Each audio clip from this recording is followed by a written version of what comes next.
Genghis Khan may be one of the most important people in history, but we still don't know a lot about him. He led one of the biggest powers in history, but not much else is known about him. Hello everyone! In this video, we will talk about experts who, by analyzing the ancient remains, have solved an old mystery. But before we start, make sure to subscribe to our channel and press the bell icon for regular updates. Let's get started. Experts who looked at old bones may have solved a long-standing puzzle about the great Genghis Khan. But in June 2020, a new study came out that seemed to put an end to this argument. Dr. Fenner's method is known for putting a lot of focus on science. He did his studies at a place in Mongolia called Avrak that has a long history. Because of the work of a Japanese archaeologist named Noriyuki Shiraishi, the professor was interested in this area. Shiraishi was the first person to say that the spot had something to do with Genghis Khan. Mongolian and Japanese archaeologists had been working at the Avraga site for a number of years. They had found some interesting things, such as animal bones. Most of us might not think this is very important, but for a historian, it was a big deal. Genghis's memory has been around for a long time, but there are many sources that talk about his early life. The Secret History of the Mongols, which was written soon after Genghis Khan died, tells us most of what we know about his youth. This is the first history of Mongolia that we know of. From the information we have, we know that Genghis was born around 1162 and was given the name Temujin. Temujin's wife was taken from him in a particularly cruel turn of events, and he fought hard to get her back. He became known as a fierce fighter because of this. As more and more people started to back him, he started to give people important jobs and give them responsibility, which was rare at the time. Genghis looked beyond the borders of Goliath at some point. Before starting a larger invasion in 1209, he planned a series of small raids on the nearby Xatia kingdom. When the Mongols took over Xatia, they moved on to other places. Over the course of many years, the king took over a huge amount of land and created the Mongol Empire.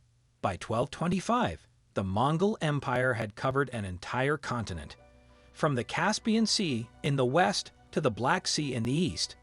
Genghis took over so much land that he almost single-handedly brought Eastern culture to the west. But his death didn't mean the end of the Mongol Empire. Genghis's children grew the Mongol Empire even more. The empire didn't start to fall apart until the 1400s. He seems to have been a difficult person. Even after he died, many of the cruel things he did continued. The leaders said that no one should know where his gray wave was. So when he died and his body was being brought back to Mongolia, his troops killed everyone they saw. Then they buried him somewhere and said that 1,000 horses walked over the spot to hide it. People still don't know where he was buried, even though it's been 800 years. His picture is still on the country's currency and a brand of vodka. In 2017, a young Mongolian woman told the BBC that it was about doing what the boss wanted. Genghis told everyone that his body should be kept secret. It would be rude to ignore this request and look for his grave anyway. But there are many other things that have made it hard to find Genghis Khan's grave. Scholars don't always agree on things, and the question of where Genghis was buried isn't the only one. Where the emperor stayed during the winter is another thing that people don't agree on. This place would have been important because it is where he would have planned as many attacks as he could.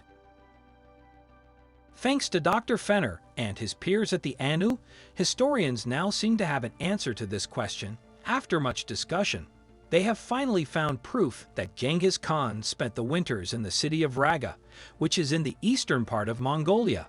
Animal bones found at the site were well looked at by researchers. By doing this, they found that Avraga was possibly inhabited when Genghis was still alive. But it has been said that carbon dating isn't the most accurate way to figure out how old something is. Dr. Fenner has said that the results of such a study could be wrong by a few decades, because the results could be wrong if the amount of carbon in the air changed over time. One of the most interesting things about Dr. Fenner's work is that he looked at animal bones in food. Raga seemed to show that a certain idea about the Mongol Empire was not true. This idea said that the empire grew because people were looking for the millet crop, which was thought to be the main food source for the Mongolians. Also, the study has given us more information about how animals are herded in the area.